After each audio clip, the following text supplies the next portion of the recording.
Okay, now we're live. And wait, and baby, I'm TFC till I die.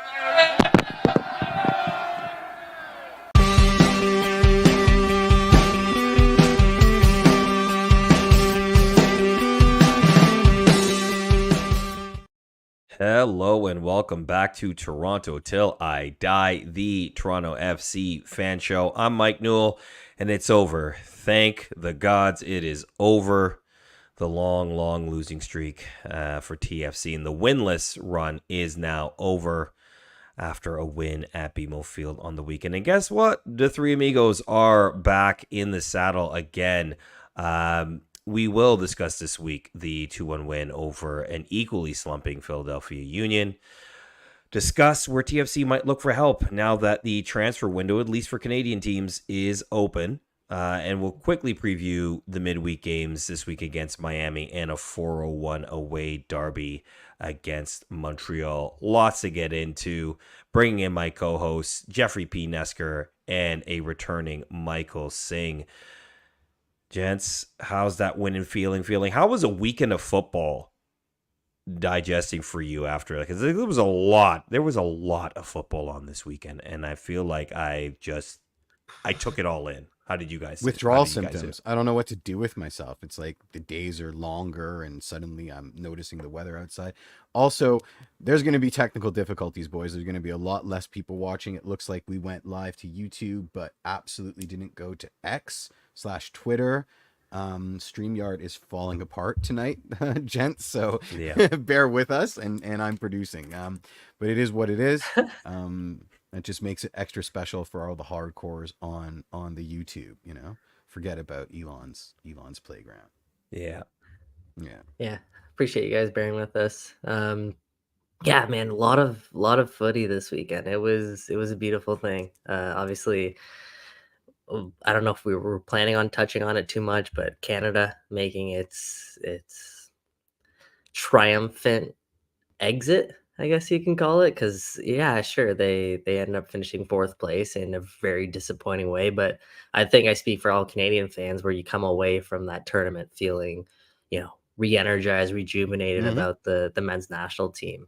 Obviously Copa final as well, Euro final, TFC game. It was a jam-packed weekend, man, and I can't wait to dive into it a little bit more with you guys. It's been a minute. Yeah, it's a weird one this week because this whole weekend was like, even like going into midweek last week, right? Like between the V's Cup semi, being at that was a lot of live football for me, right? Like it was that game. Then you go into Saturday at BMO for the win. Then I went to Forge on Sunday night. Then you're watching both the Euro final and the Copa America final, and Canada obviously being not dumped out of, but like finishing fourth in the Copa. This is a lot of football now, and now, like you said, Jeff, I don't know what to do with myself, right? Because there's no like morning football anymore, no like waiting for a 3 p.m. kickoff. You know what I got in my life? Man United losing to Rosenborg in a friendly. I was gonna say I had that on today. No You Jaden know? Nelson though. Sorry. No Jaden Nelson. Rosenborg, Jaden Nelson. Yeah. And I was looking forward to seeing that. Yeah. I missed it so much. I spooled up EA FC and played the Euro version, and then realized that I don't want to. So I played like maybe 2 minutes of it and was like, you know what? Maybe I'll do some work instead, which was pretty fantastic. Yeah, it's an interesting, it's one of those things where we're now in the dead of summer. It's kind of this little weird pocket where all-star games are happening now, which is so dumb.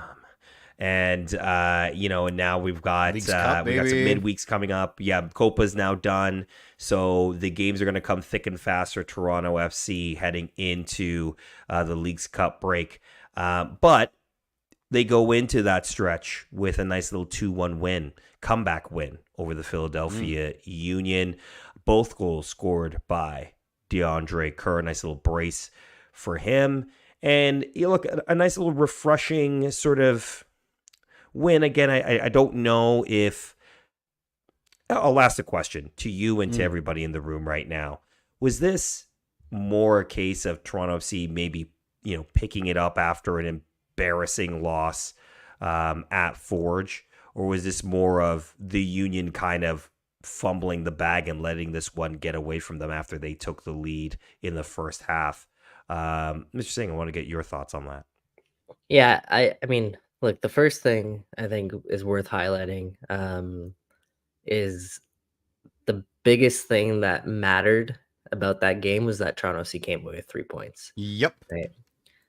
Not just standing wise, table wise, but the feeling of securing 3 points, especially at home for a group that, I mean, let's face it, it was really, really bad. Like it was really, really, really bad for a bit. Like it's, even John Herdman himself was likening this group to last year's group. And I think every TFC fan saw flashes, moments, I guess a long period of this Toronto FC team looking like that team that was, uh, unwatchable at times last year. And that's honestly what it kind of got to at a certain point. So for them to pick up the 3 points at home, absolutely massive from a mentality standpoint.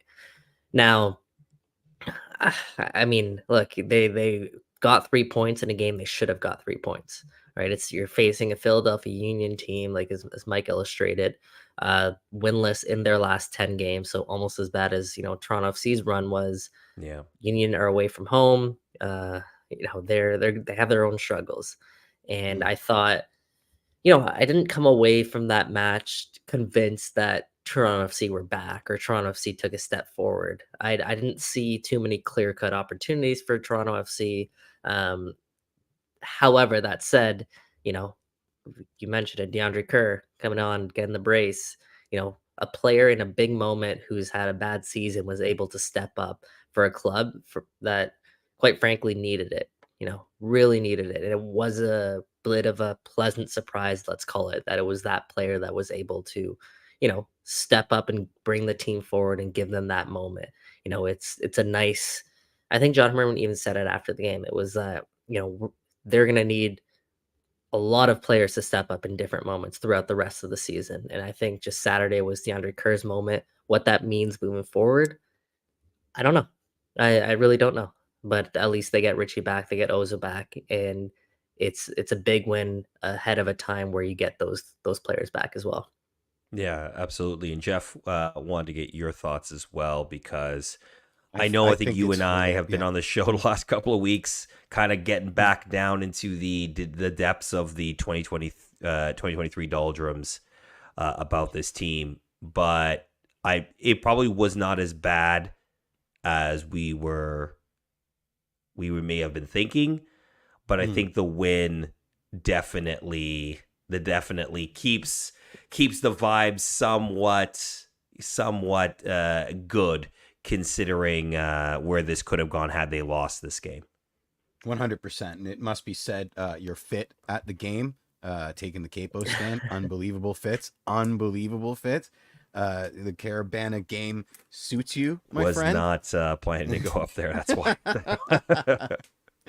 Well, I'll just start with, I think it's hilarious. DeAndre Kerr, wins the single match scoring record for TFC, and we're still saying he's having a bad season. It's just It was okay. I'm just saying it's so indicative of the like up and down roller coaster that is TFC 2024.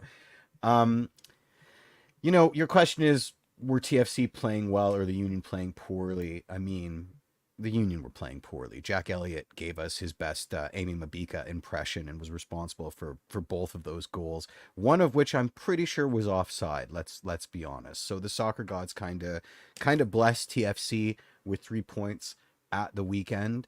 But like my esteemed co-host and softball aficionado Mikey Singh was quick to say, the 3 points were all that mattered. This team, they're I've been saying it since I went out for John Herdman's. This is the most disappointed I've ever been in my 3,000 years of coaching. At the outset here, and then it just got worse and worse. Like there's only so many team huddles that you can have, and it was starting to become a meme, right? So this is a little bit of And you and I were at that Forge game, and we saw Robin Gale like feet away from us, walking back and forth, just like looking like the world had fallen out from underneath her. So it's nice that there's a bit of a reset. It couldn't have happened at a better time. I'm sure we all saw the tugging at the heartstrings. Sarah McLaughlin, I will remember you video with Oso and Richie coming back to the Bimbo training ground today. So it's a season of vibes. And we've been blessed with some vibes again.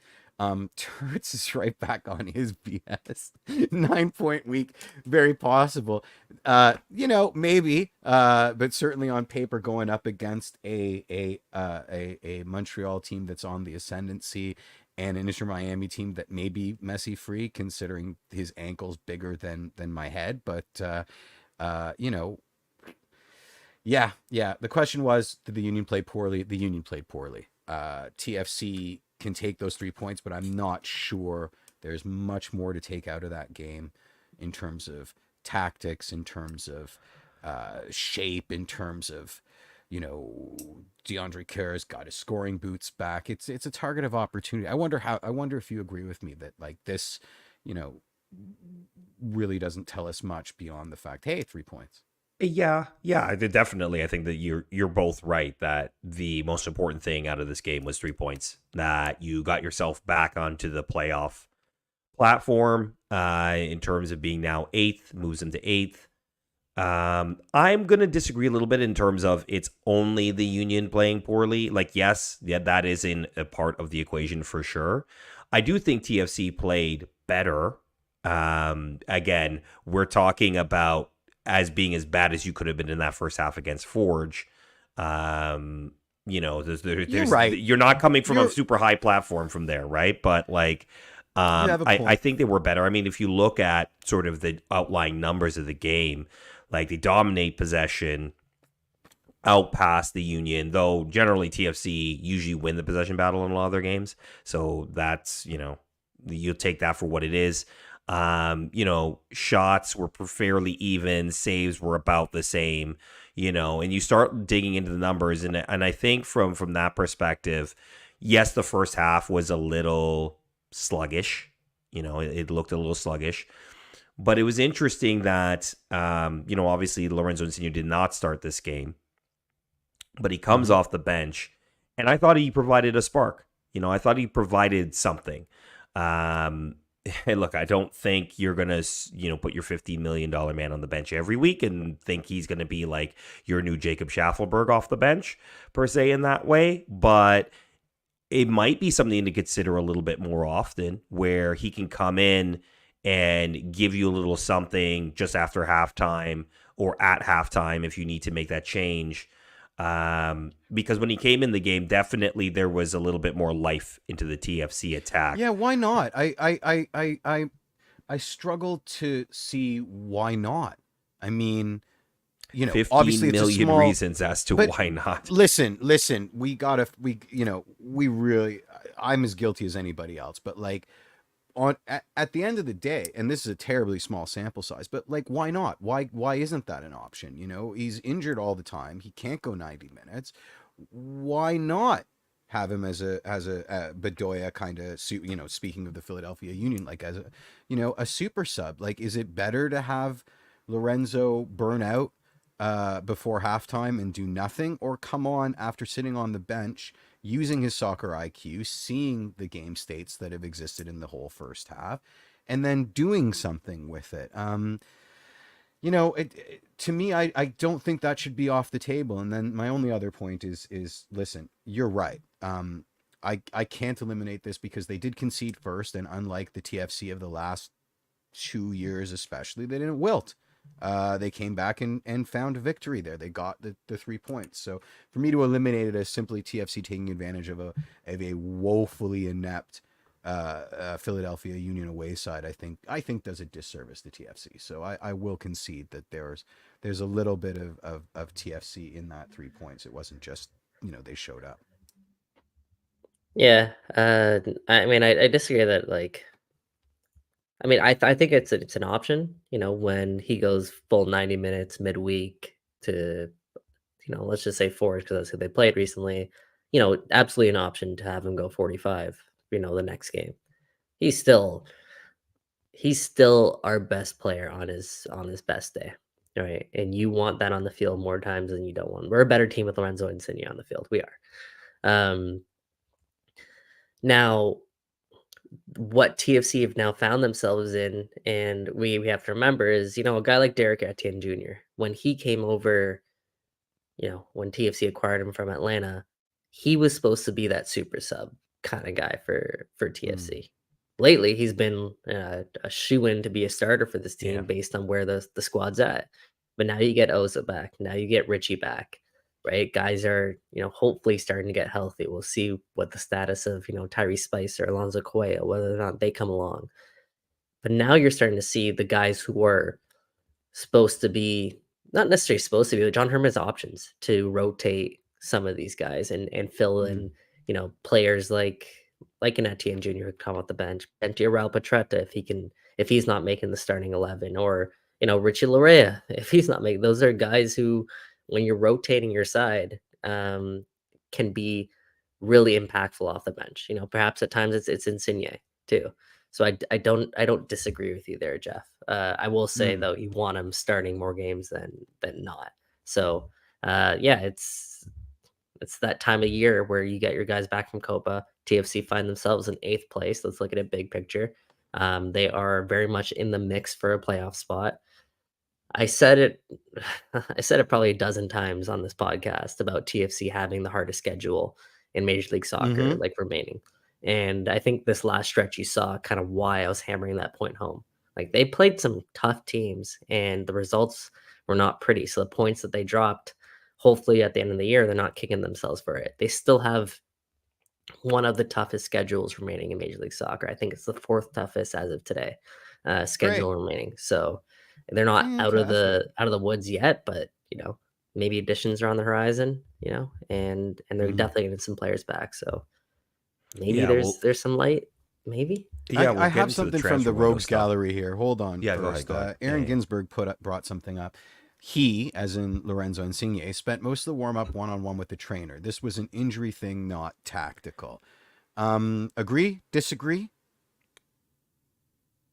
I don't know if it was injury. I mean, more in a maintenance kind of thing, Load right? Like as management, Michael said, right? thing, Like played a full 90 on Wednesday. When is he not working with a trainer on the side? Well, look, I think we know that at this point he needs that extra attention, right? In terms of he those, as we've learned from Josie and from other players, those soft muscle injuries, those kind of, like, they can pop up at any time, right? And you what need, is he, 33? Yeah, right. And like he's just come off 90 minutes on a turf at Tim Hortons Field that is not the most forgiving. And now he's going to do 45 at BMO, right? So he's going to need that attention. So I don't know if there's any specific injury more than it was just, hey, he's going to need a guy to work on him to get him ready to play. I think it's fair for the Aaron Ginsbergs of the world to be a little suspect, though. I do. I think the club has created the perfect situation for us hardcores to disbelieve everything. Yeah, and I'm not ruling anything out either. Like I fully believe Aaron. Like I think he probably they wouldn't tell us this time with the trainer, probably in an abnormal way that you'd probably see. And I don't know if the club would tell it not, but regardless, like as you guys pointed out, the other side of the coin is that's kind of who Lorenzo Insigne is going to be for the rest of his time here with TFC. There's always going to be that concern lingering in the back of, I think, fans' minds, whether club's mind or not he is, 100%. And it's gonna take a lot of healing from that regard to fix that. A lot of Lorenzo Insigne time on the pitch for him to fix that. But I will say, and I do have to point this out, I really felt like during this stretch, I thought Lorenzo Insigne was working his butt off. I thought he was working his tail off, trying to will the team forward. Was there frustration at times? Absolutely. But I really, really, really did feel like, man, this guy left it all out on the pitch. That's almost worse because of how inept we were. If you factor that in, that's almost worse. But Jeff, what I I mean? think I think Mhm. like look, yes, we kind of got on the team's case. Obviously, when you lose 6-7 in a row, you're winless in 11, 12 games. Yes, of course we're gonna get on your case. But I mean, if you look at this starting 11 from this game, like, you have to start Shane O'Neill. Ideally, you don't start Shane O'Neill. You ideally probably don't even really want to start Sigurd Rosted, but he starts. You have Jaquil, who's probably going to be one of maybe your first players off the bench, but he starts, Mhm. right? You have Raul Petretta playing in the midfield. I mean, that wasn't part of the plan, right? Like, That's twice now. yeah, exactly, right? You've got yeah. Kosi playing significant minutes right Shout now, out Kosi. My and yes, God. he played well. He did play very well on The Saturday chat really night. wants But us again, to shout out Kosi, by the way. yeah, they're, and they're again, huge Kosi like, fans. Yeah. yeah, like Kosi's that guy you can plug in and sort of have that little, that jacket. I mean, you can't rely on Kosi to play every game and be the guy, right? So Yeah. when you have He Lorenzo, reminds me of the Oh, sorry. Keep going. Yeah. no, but all I'm just saying is that Mhm. when you have Fede and you have Lorenzo out there, and then you don't, again, this comes back to this thing we've been talking about the last couple of weeks on the show, right? Like, if you don't have the horses around them, yeah, they're going to have to do a lot more than you ideally would like them to do to try to pull a result out of a match, right? And that's just kind of where we're at the moment in terms of roster depth. Now, obviously, we're getting 2 key players back, which then will bump other players down the pecking order and gives you a little bit more breathing room in terms of depth. But the roster still needs work, and as the window opens, Jason Hernandez and John Rubio and the front office staff have a lot of work to do to try to identify players to bring into this team. Mm-hmm. I mean, Kosi is having, for me, this last stretch of games has been really impressive because I've loved the Tsubasa Endos and the Nick DeLeons on this team, the really utility players. Exactly. 3 different positions. Not an easy thing to do. Switching sides. Also gave us that wonderful, wonderful, wonderful quote that everyone in the CPL lost their ever-loving minds about. Yeah, I was really impressed by Kosi Thompson. Wear some proper shorts, but it makes it easier to spot on Can the field at least. So yeah. can I play devil's advocate here? Mm, Love Kosi as a person. Like, this guy he's a warrior. He truly is. Great person, as John Herdman kind of illustrated, like, plays with so much passion. Um, throughout this stretch, he's been a guy TFC have had to rely on. And at times it's gone well. Like, on Saturday, I think it went pretty well. And there's mm, times where, it's not maybe so much. a bit sore on the eyes to watch Kosi Thompson's ability to move the ball. Um, Mm. I agree with Mike, and correct me if I'm wrong in what you're saying there. But if you're going to be if you're going to be a contending team, you can't be relying on Kosi Thompson like That's that. 100% what I'm saying. Like, Yeah. Kosi's a At nice this player. at this I- point, it's great. He's still Yeah. young. There's now yeah, a picture like of you Michael bring him in Singh as a on depth Kosi's piece. dartboard. Just he's Yeah, throwing but you darts can't at rely you on every weekend. Oh, man, like I said, I love Kosi. I think that he absolutely has a future as an MLS role player. And I still think on So, this team he could be a role player. But to rely on Kosi Thompson as you know, every game off the bench, 45 minutes or even at times starting, uh, it's tough. It's you want, I don't know. I guess the ambition that I have for this club and where I think it could go, I think the bar is just a little bit higher than that, to put it do you think bluntly. we've seen his ceiling? Do you think he's reached his ceiling, No, Kosi? No. Okay. no, absolutely Okay. not. No. But I Yeah, think there's okay. nothing wrong with Toronto FC producing solid MLS guys, It's right? the league Like, they play in. I mean, let's well, go. yeah, exactly. like, But I think yeah, I yeah. think But I think as fans, sometimes we think about our academy players and we think like every one of them should be good enough if they get to the first team to go to Europe. And that's not always going to, Insane. for the majority, is probably not going to be the case, right? If you develop as an academy solid MLS guys who can come in and be role guys, and one or two of them become like stars and really like And pay excel, for the academy, basically. that is a top flight, your top flight MLS academy, right? Like generally speaking, that is a top flight job you've done. And I think Kosi's that kind of guy. Like he can be that guy who, you know, as G Money's saying here, 100%. like a Swiss Army knife guy who can plug into different spots and do a job for you. I just don't Next think to a silky Spanish midfielder, my favorite player category. once Easily in a the while Swiss Army though. knife. Once Yeah, in a yeah. while. It can't Like- be it can't be for sustained periods of time. That's what Like I'm a Nick saying. De Leon. Can you see him being like a Nick That's De what I Leon? said. Yeah, But Sebastian. he'll take the yeah, vax same. though. He'll take what? He'll Yeah, take the yeah, vax. yeah, yeah. Everyone hates Yeah. Nick DeLeon I because know, he's As I long know, as I know. hey, give Yeah. me that screamer against Atlanta, and Oh my you God. are going to have Still things still Yeah. traveling. a good spot Um, in TFC land. Yeah, absolutely. he's All 3 right. years younger than Moise Bombito. That's interesting. Yeah, exactly. Yeah. Hmm. Yeah, that is true. That's what not going to university will do. Can you, Jeff? Can you get the Herds Award? Is it actually going to work? Yeah, or we'll no? try it. It's gonna be a mess, but let's go. This is gonna work. Can I see that paper for a sec? Huh, that's odd. What are you talking about? Oh, have you not heard? Heard what? Heard the word. Heard the word. Don't you know about the herd? Surfing! Anything can happen in football these days. All right, fingers crossed, gent. We're doing a weird one here, and go. That was much needed. Your substitutes did the job tonight. Yeah, brilliant from DK. We had a mission in the game, which was to finish strong. We've been loading up with a lot of players who are fatigued and going back-to-back games, and we've been starting strong in games.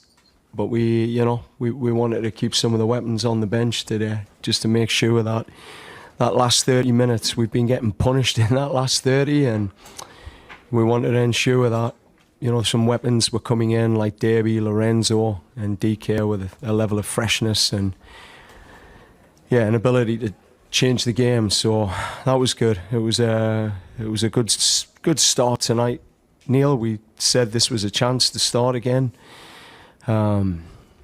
And we said that we wanted to make sure we were set up for success with Richie and Ozo coming back, that there was a different mentality, and we can go into that match now against Miami probably with one of my best starting 11s for the first time since the beginning of the season. So hopefully, the players, never too high, never too low. We just keep our feet on the ground, stay focused. It's one win. Well deserved for the fans, and I thank the fans. They've been brilliant with us tonight. They just kept us going. But it's just the start. It's the start of a playoff push. All right, now how do I get rid of you? There we go. Beauty. That worked out pretty nice. No complaints. Yeah, no complaints. It worked Looked out really nice. well. Sweet. Interesting. Yeah, like I don't think he was wrong in anything he really said there, right? Like, it's true. The team has been getting sort of crushed in those last sort of 30 to 20 minutes of games, and that's where they've been conceding a lot of goals and therefore dropping points. But interesting in terms of I guess this is part of the, he's been talking this season about phases, right? Every part of the chunk of the season is a phase. And this must now be the playoff push run part of the season.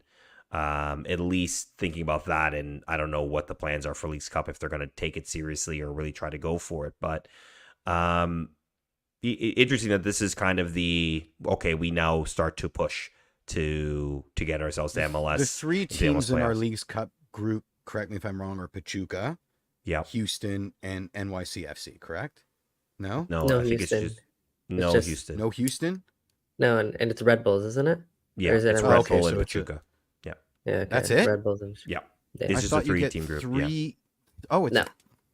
Leagues Cup is so dumb. It's Yeah, so that's why we dumb. only have one home game during Leagues Cup, Wouldn't Yeah. it? or at least one I- guaranteed. Oh home game, I my should say.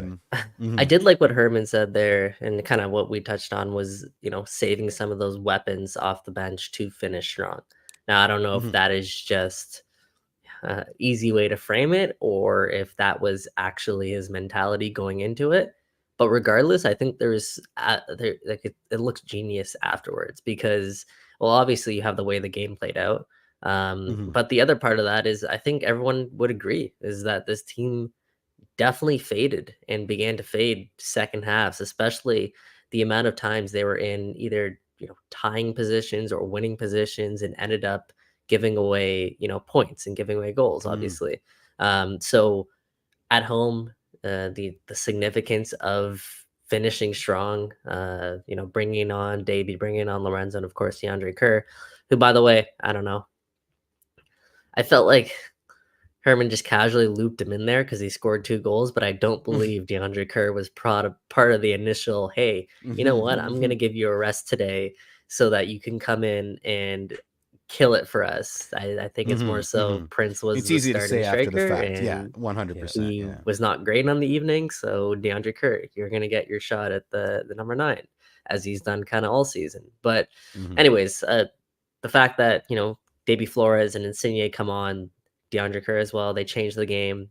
In hindsight, that proves to be a genius decision by Herdman, if that was, intentional, I guess is the best way to frame that.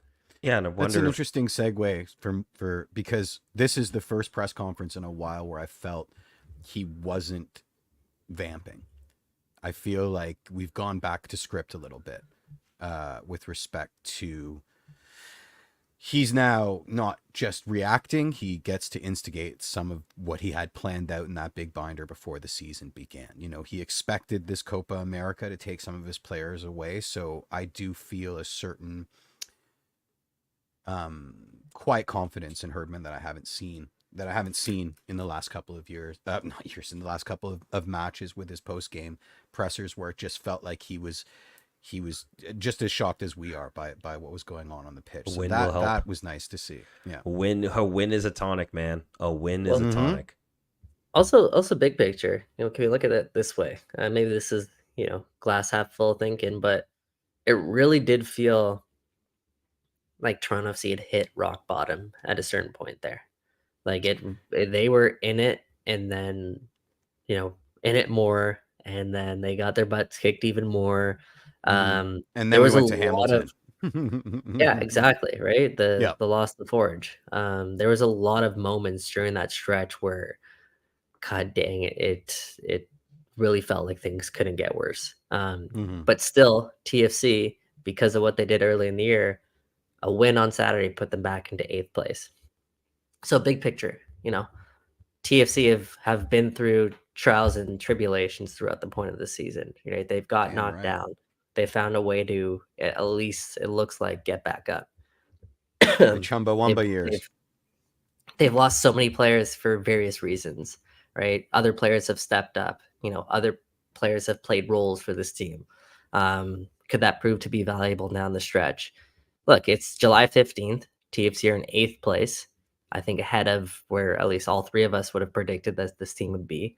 They've Not like Turks I though. said, yeah, not terse, but like I said, they've gone through it in so many different ways. This is now, a more experienced group. There's going to be additions coming in from the transfer window, so the squad is going to get strengthened even more, just like a lot of teams around MLS are expected to be. Could the fact that they went through that stretch at that point of the year, could that prove to be more valuable, for this season alone?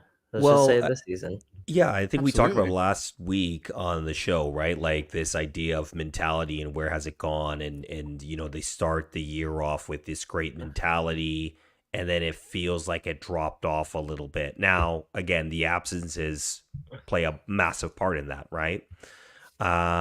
But if you could see it at the end of the game, like half the team dropped to the floor. Like one, they're Yeah. probably exhausted because it was humid as hell and they're probably just Yeah. tired. Whew. But Yikes. also it was like dropping to their knees in relief. Like, we got through it. Like, we got the points.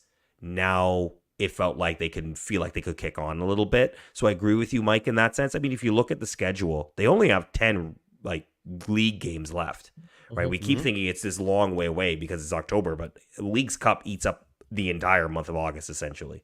So they only have 10 games left this season. And that goes to sort of Herdman's point in his comments that this is now the push towards playoff seeding. And it's not an easy 10 games either, no, like I it's keep not. saying. Nope. But Nope. and I know we'll get into sort of this previewing a little bit later, but if you are going to get into Miami, you know, this is probably the best time to get them with a hurt Messi. Suarez may not play. You know, we don't know about I think Busquets is hurt. Like, He's suspended. yeah, he's suspended. Yeah, he's He's suspended. And a lot of like even the U22 guys that hurt you, some of them are injured as well. So this is not a full strength Miami that you're going to take on. Montreal, it's a derby. It is what it is, you know. And then you see what you can do against sort of, you know, that takes you to League's Cup, right? So these two games, you know, if they win and you are Turts and they, you know, you can do a 9-point week, you know, that streak is tough, but now you say you came through it with some fortitude and now you're in a good playoff spot.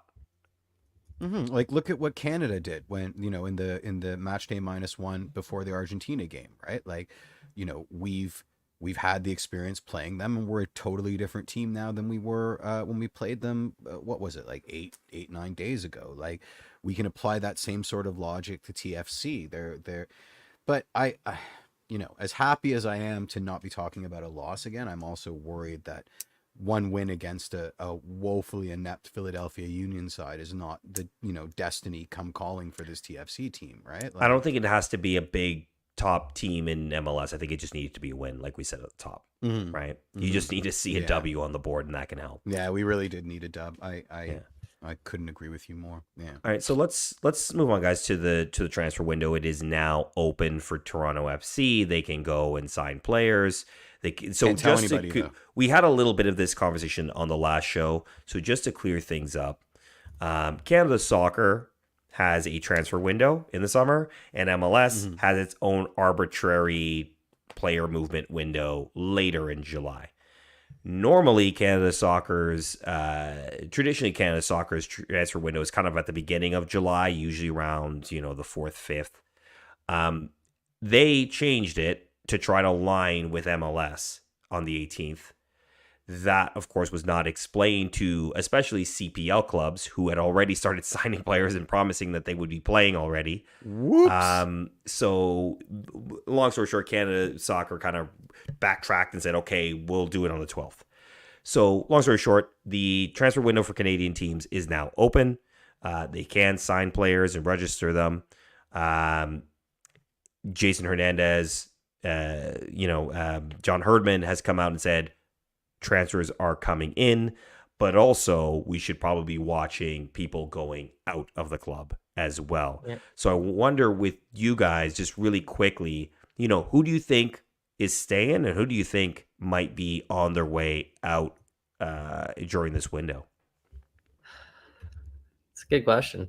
Yeah. Well, I mean, I think the tea leaves are or the writing is on the wall. You can read the tea leaves for Sigurd Rosted. Yeah. We'll see exactly how that plays out because he obviously is carrying a pretty sizable number on his salary. What obstacles that creates, we'll see. But I think, you know, if TFC find a way to free up that money, that's obviously beneficial for the club. As we know, they are targeting a defender. That will international defender of mystery. Yes. Yep. Yeah, that'll likely be coming in. One thing you always, I guess you always think about is when, you know, Jason Hernandez preseason or maybe first transfer window deadline when he says that they're going to go after a, you know, bona fide starter that's a game changer. I might be paraphrasing, putting words in his mouth, but essentially like a really, really damn good player, and they end up with Derek Etienne Jr. Which Yep. I hasn't think been the worst thing. Hasn't been the worst thing. it hasn't been the best thing either. But Mm. regardless, let's wait to see how that gets across the finish line. But you have to imagine that a defender will be going the other way, and it makes the most sense And it won't financially be that Ame it's Babika because he's Sigurd going to Rosted. be on TFC forever. He's on no Man, money. you really don't like Ame Babika. He's on no money. Do not. Why would they Yeah. even worry about He's it? like a sixth center back option for this team right now on a minimum contract. And why do we see him every week? God, That's darn just it. what They've had to play everybody even. Well, They almost literally, everybody. they played Kosi Thompson as center back. Okay, that's told Yeah, you. yeah, That should tell you. true everything. True that. Mhm. Let's see what happens with Cassius Mayula. Yeah. That's another Yeah, one that that's also in the chat. that I'd be keeping a very close eye on in terms of players, and then maybe one or two surprises that we might see. But it all listen. The transfer window is all dependent on multitude of factors. We'll see from the outgoing perspective. Are TFC going to be busy this summer? Right now, it doesn't seem like they're going to be that busy. I think they will make some solid additions, but I don't get the sense that there's going to be a ton of movement that automatically shifts this roster into top of the Eastern Conference, right? I think Yeah. there's a big factor of that. The other thing I wonder, and this is just me wondering out loud, is obviously the Bill Manning news, right? Changes things. How does it change things, right? And does it really change things, right? Does this mean that Insigne, Bernadeschi are going to be shopped in a different way? Because they were shopped up during last offseason. They were. Oh yeah. Not obviously to any success. Obviously, the players also hold a say in that. So, does this news now change any of that? Right? Does it change the way that the roster is built? Does it change the investment into Toronto FC? Right? All these questions you have to wonder when the guy who was pulling all the strings there, is now let go. How much does that shift? Yeah, and we talked about this on the day that Manning was mutually terminated. I don't know if that's the word, but essentially, when you don't have that sort of top guy who's the president and kind of making the final say, and now that gets replaced with Keith Pelly, which no offense to Keith Pelly, just that I don't think football is the top thing he's worrying about right now. Does that lay completely at Jason Hernandez's feet, essentially, in terms of making those final decisions?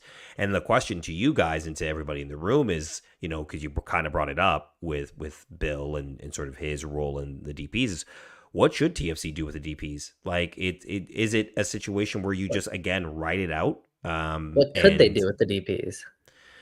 Yeah, well, I they're mean, not. again, They you could probably shop still them. You owe. could see what's out there. I mean, if you're going to shop them, it feels like this window in terms of getting them back to Europe is the best window to do it, where teams are in the off season and are willing to maybe look at options to build their rosters going into the European season. They tried shopping him. They've tried. Yeah. Right. Yeah, it's I not don't know if happening. this half season, Bernadeschi's going to the All-Star game, right? There is some commercial value in that from a Toronto Seek's perspective, but also from a player value standpoint, right? No one's touching Lorenzo Insigne with his 15 million sheets. Nope. But no, he wouldn't go like. There's no way anybody would pay him for Europe. Would he go back and take less? That's the thing. I think he could. We also don't know the specifics of the deal, right? Was it front loaded? Are they getting some relief now? In addition, we also don't know how clean a break it was with Manning. Did they pay him out when he cleaned out his office, or are they paying him out in monthly installments, which means they're still on the hook? Because remember, he was signed through to 2026. Yeah, I say if we get 2-3 incoming players, that's more than I expected this transfer window. And like Singh, I'm more interested in the outgoing players. And I do think that this team, Richard said we selling JMR. I think everybody I think everybody is for sale right now because they need roster relief, and it's not coming from the black hole of money that is Mr. 15 million, right? Like he's a homegrown player, like that's not, unless you're getting a real deal for him, like some like real money for him. I don't What's see your opinion, why. Mikey? Do you think there are safe players in this transfer window, or do you think TFC's having a fire sale?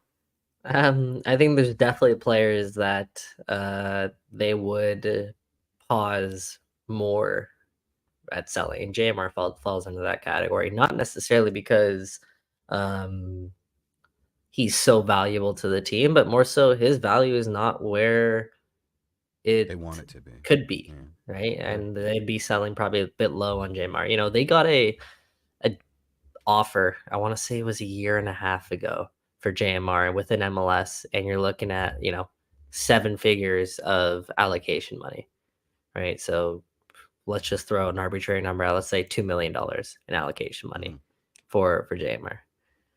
Could they get $2 million in allocation money for JMR today?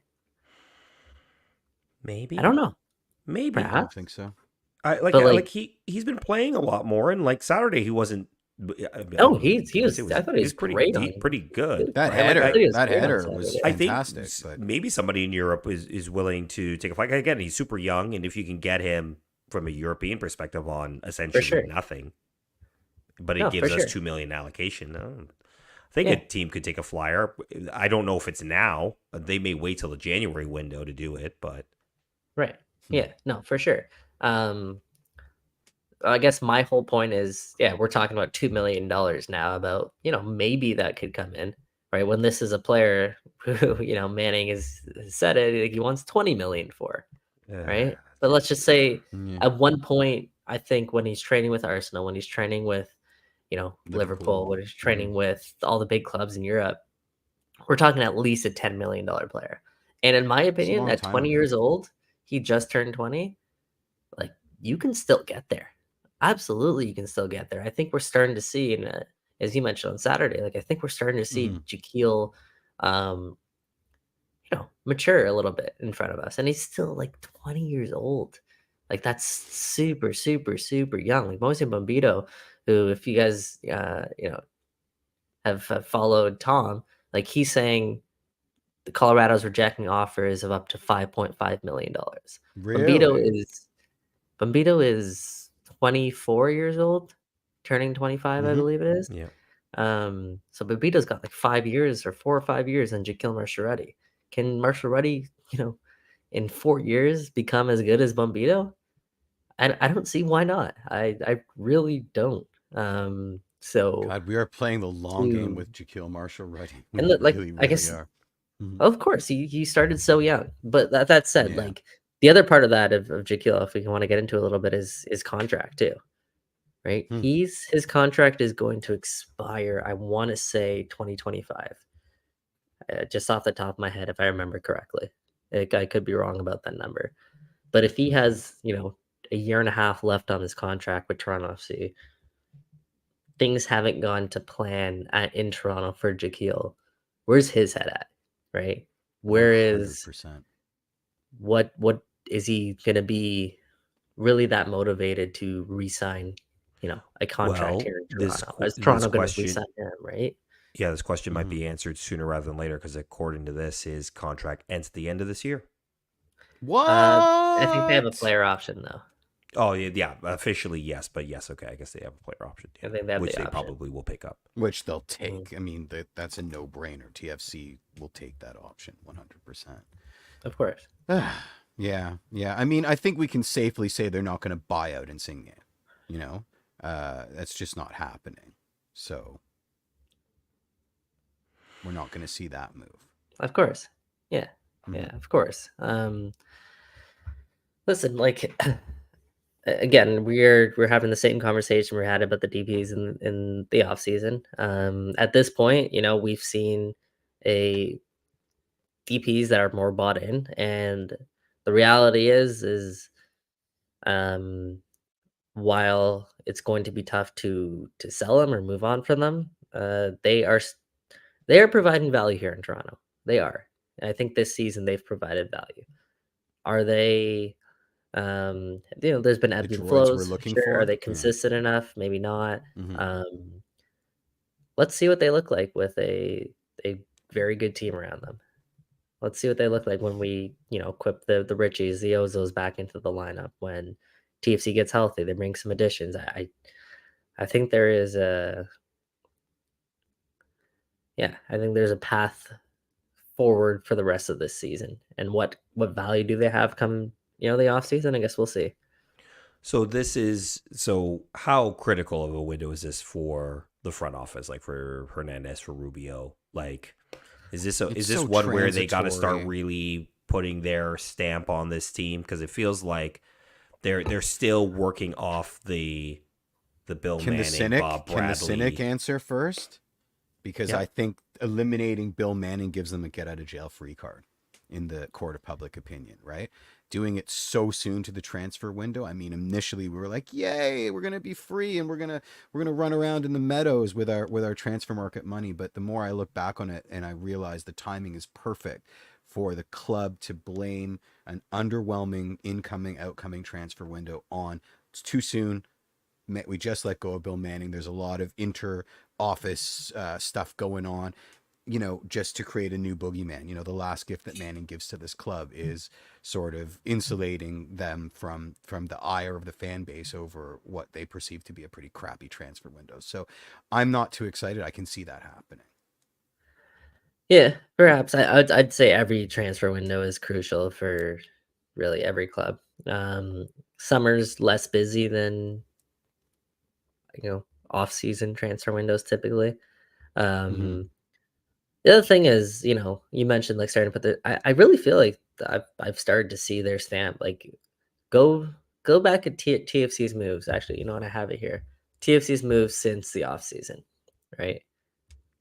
Let's look at just strictly, or we can look at both. Okay, they decide to they decide to exercise their option on Ame Mabika and bring him back. Okay, fine, whatever. He's a minimum contract deal. It just means we just have to listen to He's Jeff never complain leaving. about him. I believe at the Um, time we said it was a decent pickup in the sense that it was on minimum money, and this Exactly. shouldn't be. I remember sitting on my hands. I still have the scars in my palms, but there we go. Yeah. Okay. Tyrese Spicer, first overall pick, Turned right? out pretty 100%. well. Yeah, I think it's a bit early to say, and I think we'll see how this plays out. But clearly, I mean, he's been a player for TFC and a very solid one. Davy Flores, right? Very solid pickup. Solid guy. Fantastic pickup. Except Had a when he little is bit out. of drop during the streak. I thought Oh, he's he so Definitely. streaky. dropped a He's little bit, so but streaky. Yeah. still, you take him. You take him rather than not having him. Definitely. Mhm. Kevin Long, right? Again, I feel like he was getting tired even like Saturday For night sure. in the first half. Like this is Didn't the he most play with, football like, he's a played in broken about 2 face? years. Yeah. He got destroyed. He was like Broke his nursing, like, a nose. Yeah. I think he tooth. chipped a tooth. Yeah. He Warrior. went through it on Saturday. So yeah, that's probably some of Mm. that. But regardless, you're talking about a 1-year deal with an option for another season, right? A very low commitment, but in my opinion, Love it. very important player for TFC. Yep. Absolutely. They bring back Gregory Anget saying fine. Nixon Gomes, like a steal and a half. The guy A who's steal. I think he's on like the lowest contract on Toronto C right now, like the lowest paid contract. Like You signed him to a 50 4-year cents, contract. yeah. 50 cents in Um, McDonald's coupons. So Yeah. absolute steal. Richie Larea. We'll see. Like he's got to play. Yeah. He's played one game for TFC. Mr. since he came back, 77 so minutes. Yeah. it's Exactly. it's a Exactly. bit too early to say yes, that was a great deal. But I mean, it looks like it could be a very great deal if we get the Richie Larea we know we could get here. I'm not worried. Right? They placed Diamanda on waivers, sign Adam Perlman, Matty Longstaff again. Unbelievable contract for the value that we're getting out of him. Mhm. The Hugo Mbonge loan, Latif Blessing trade. Who, by the way, Latif Blessing has 6 goals. Tearing it I up. know. Yeah, tearing it up. Tearing Yep. it up. But I'm not. Mhm. Yeah, Mhm. that was a Weird. one stretch of Yeah, games again. Whatever. not losing sleep over that. Derek Etienne trade for 200,000 in allocation money, additional 175 potentially. Iowa Canola mutual, agreement to terminate their contract. Jordan Cruz on waivers, re-signing Sean Johnson. Can we pick out a a thing there A that was dud? bad? No. Amy Mabika, but I mean, we knew that already. So Other than that, yeah. I mean, listen, I think so far this front office, especially since the addition of Sean Rubio, they've knocked it out of the park with every move that they've kind of brought in here, and it's 100%. incredibly tough to do that. I mean, you can go back and you can look at, before, let's call it pre Sean Rubio, Cassius Mayula. That was a really bad signing. It's turning out to be a very bad signing. Like Yeah, Worse unplayable. than Like anybody unplayable. could have anticipated. Yeah. Yeah, Yeah, like he's that's unplayable. You can't play him in MLS play. Like that's essentially, that's a really bad signing. Watch him Prince move Owusu- to like Columbus and do amazing, or like wherever Latif Blessing is. Just they team up in the middle of the park and just kick ass. But that's besides the point. Prince Owusu. I listen. They paid Prince a lot. He is making a good amount of money. I will still say I'll go to battle, man. Prince. It's exactly what they need up top, and Me I too, I me still too. think that's a great sign. But you could still need debate that. competition though. Yeah, He needs competition. He goes cold. But I don't. I you mean can't. I DeAndre can't Kerr look at- needs competition, right? Yeah. That's Herman's number 9, DeAndre Kerr. I think you need somebody else in the mix. I don't know if you need a DP number 9, but I think you need somebody else in the mix For sure. just to No, for sure. just to add some spice. Maybe even spicy tea once he's back.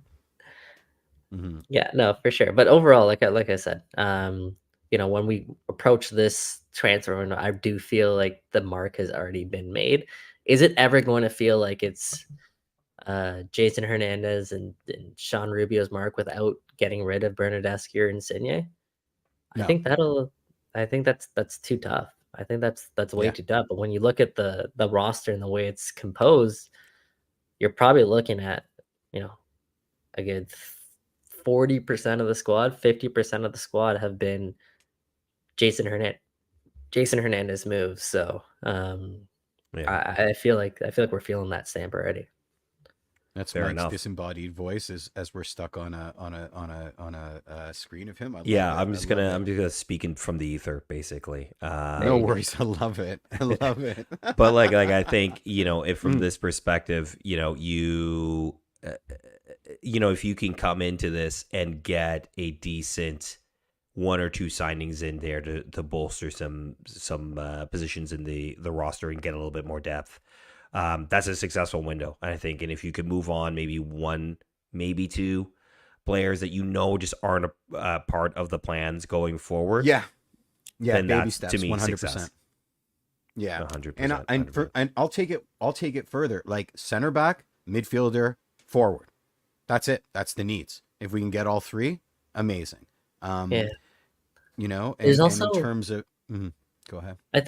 I also want to emphasize this is that we can be looking at this transfer window and can't lose ourselves in saying this transfer window is to help TFC win this season and become a better team this season.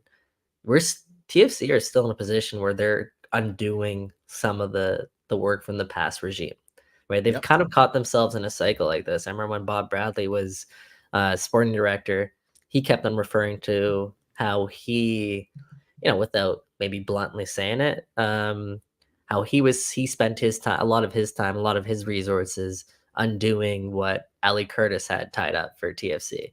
And now I feel like, Jason Hernandez is spending some of his resources or a decent amount of his resources undoing what, Bob Bradley would have set up for him. What Bill Manning did. I think he's spending his resources trying to create a team around Perhaps. the 2 wingers For sure. I think that's know? fair. So this window really needs to still be within long-term vision in mind about, making sure the contracts that you move out are for the long term. Because when you look back at Bob Bradley, some of his biggest mistakes, it was trying to do free up short-term money. So one of the ones is Jacob Schaffelberg, for example. His trade brought in, a couple hundred 400,000 in allocation money. I think it was 400,000 off the top of my head. Um, Hmm. I mean, that's a guy who, in my opinion, after showing at the Copa, like is European down for Yeah, a fee of probably over 1 million, right? easy, Lucas easy. McNaughton, another guy who has become not a starter, then a third center back for pretty diligent defensive side there in Nashville. Both of those moves were because uh, Bob Bradley wanted to make a short term fix. You can't do Yep. that. You're not in a position. Don't get caught up in this run where TFC had a good start to the year and they can salvage something for 2024. You gotta look towards 2025. You have to. That's got to be Absolutely. the time where TFC, really kick it into gear and look, the World Cup's 2026. So let's make sure that, TFC get things right definitely by then. Yeah, We'll leave on that's so that smart, and because that's I that I is it. trust this front office. I do. Don't you? I trust these guys. Well, the I track like record having so far them. is so good, right? Yeah, yeah. And I'm not gonna fault them for the sins of previous regimes, right? Like it's a very difficult position to get out from underneath, and what they're doing with limited resources, you know, uh, sort of building around the foundation falling apart is a fool's errand, right? Like nobody would sign up for this. So the fact that they're kind of attacking it, and getting stuff done, this is the best we can hope for. And they've been really creative. It, like, you made it so clear, Mikey Singh. Like, Bob Bradley came from the old school way, right? Like, this Lorenzo deal is an old school deal, right? Not only are we giving you the house and the keys to the car, but we're giving you that next house we buy, right? Like, with no exit strategy. Like, that kind of thinking is not what's happening here. We're looking under couch cushions, and we're finding, like the Longstaff deal, the long deal, the Derek Etienne Jr. deal. They reek of like Seba deals, right? Like, they feel like what we were doing when They Bez feel like was at the wheel, proper right? MLS moves. They do, Is and what they they do feel feel like. like And proper MLS ahead of deals. that Yeah. too, like forward thinking, like again, we talked about this a lot. The value when Mhm. you're getting more value than you're paying a player, that's when you're in the net positive range, right? Yeah. TFC did not have enough of 100%. that the last 3-4 years. You look at the roster now, you're, I can count, maybe 7-8 guys where they're net positives, so they're moving in the right direction. They Yeah, are. yeah, that's so fair. That's so Yeah, so well, fair. this team that might be moving in the right direction, it is going to face two games this upcoming week, midweek against Miami in Fort Lauderdale in the swamp. That is Fort Hmm. Lauderdale, and Luckily, then not at the stadium that's like been destroyed by the Detroit. by the Yeah, Copa final, right? that's a Like, that's a whole other huge show. repair bill. That Yeah, is a yeah. whole other show. But Guess who's yes, never getting invited to the Copa again? It starts with a U, ends with an A, and there's an S in the middle. But that's besides the point. oh, that was Mhm. bad. Well, Yeah. at least midweek TFC take on Inter Miami. No Messi and friends. It looks like at this point. We'll see, obviously, when the rosters drop on Wednesday. But with Messi's ankle blown up at a Copa America in the cabinet, you'll be Yikes. pretty happy. Suarez will be interesting. He might end up playing. I know. I don't know if they're going to give him any extra Richie's rest. got murder eyes ready to go. Ready to go. That's going to be Yeah. amazing. What a And matchup. Yeah. yeah, and then of course, the other thing you got to worry about with Inter Miami is all these young U22 players that they've signed that have actually been quite well. They've been critical for them while Yep. Suarez and Messi have been at Copa America, right? Like they've actually kept them in the Shield race essentially while they've been gone the last month. Yep. So I know they just got blown out by Cincinnati on the weekend. I think 6-1. But it will be interesting to see how that game goes because I think in a lot of ways, not a litmus test, but now that you're getting a fuller roster back for TFC, how do they implement that midweek, especially with the derby coming up on the weekend? That will be an interesting sort of look in terms of how they. I wonder if Herdman's comments around keeping weapons on the bench is a harbinger maybe for this next week where he's gonna play some players, but keep some players on the bench to unleash them in the second half. Yeah, like Richie and Ozo. That'd be a good Yeah. example of guys who you can ease back into the mix. But those are also guys who can give you 90 minutes, week in, week out.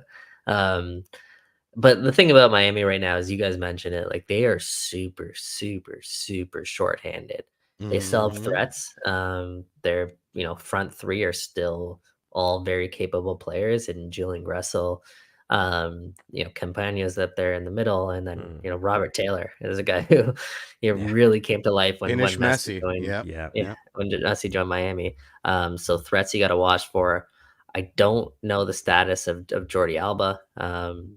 But if let's just say for whatever reason he is playing, that left side, as much as I've watched Miami games this year, that left side is where their bread and butter is going to be without Yep. Messi in the lineup. As far as this, still potential.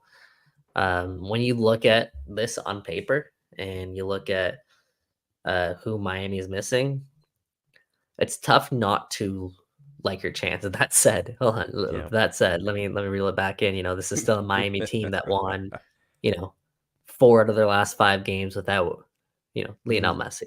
Yeah. So it's not just a Messi dependent team. So going away in the humidity, in the heat, TFC don't necessarily always fare well in Florida. All they did earlier this year against Orlando, massive game that Herman always refers to. Um, Mhm.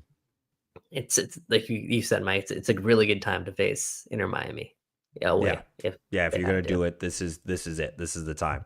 So we'll see how Mhm. that goes. And then of course, the Derby returns. It's gonna end up being potentially a massive 6-pointer against Montreal this weekend. Yep. Currently, as it stands, TFC are 27 points in 8th, and Montreal is on 26 in 10th. Yes, but So TFC has an MLS Cup and Montreal does not. that is also true. But depending on how the midweek results go, you could be going into that game with, playoff seeding on the line heading into League's Cup. Now, obviously, of course, like it doesn't decide anything necessarily from that perspective, but it is still the Derby. It is still the Derby away.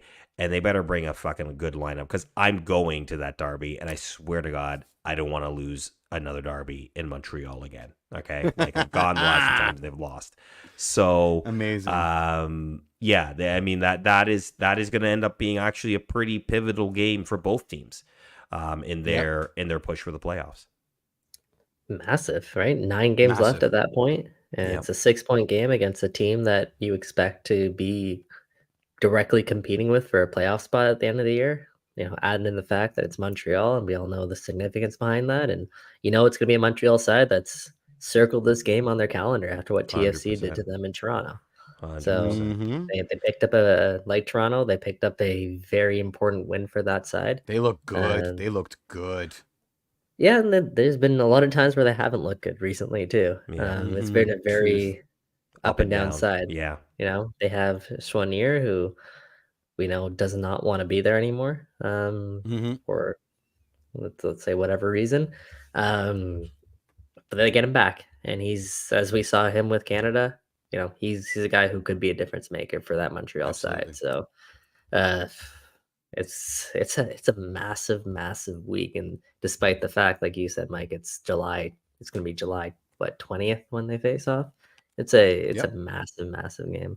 Yeah, because at that point, after that, you're 8 games left in the regular season, right? And again, it depends on how the League's Cup run goes, but once you come off that break, it's really crunch time at that point, and you don't want to be in a position where I think this team was in 2022, where you're leaving a potential playoff spot in the hands of others. Now, of Yep. course, TFC took themselves out of it by losing the last 5 games of the season. But, in the end of the day, if you can put yourself in a position where you're really controlling your destiny in terms of those bottom half playoff spots, that's a good place to be. That will be a good place to be.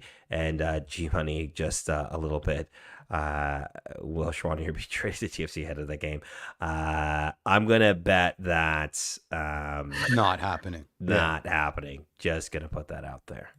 Mhm. We don't have a lot of rumors right now. TFC's keeping a lot of the rumor mill quiet and shut and things in a tight lid. but I'm pretty confident in saying that that's not one of the things Not that's happening going to happen. in this or any other You guys, any universe, 100%. last notes before we wrap up for tonight? No, looking forward to seeing your fit at the Sad Saputo. I think it's going to be pretty immaculate, but you've got a few days to plan it out. Other than that, no, great. I mean, we didn't talk too much about Canada, but what a performance. We certainly didn't talk too much about the Apocalypse Copa final, which It's we been could probably talked fill a enough, whole podcast with. Yeah, definitely. It's always nice to get the gang back together, to have all three of us share the space, which is, super terrific. So yeah. I'm good to go. All right. Well, thank you all for tuning in to another Toronto Till I Die. Follow us on all the socials. You can find us, use the old Google box there and type in Toronto Till I Die. You'll find us on Twitter. You'll find us on Instagram. You'll find us on YouTube, obviously. And you'll find us on the podcast feed. Twitter tonight. Well, not tonight. But Mm. hopefully you saw my post. I did put the link in. I posted the link, so hopefully you were able to get on tonight. If you were sweet. listening to this in the podcast version, appreciate you downloading. Love it. Please leave us a 5-star review or a very nice written review. We read them. We love the comments. They're fantastic. We really appreciate it. And that's it for Jeffrey P. Nesker. For Michael Singh, I'm Mike Newell. We'll see you next week. Peace, everybody. Peace. And wait, and baby, I'm TFC till I die.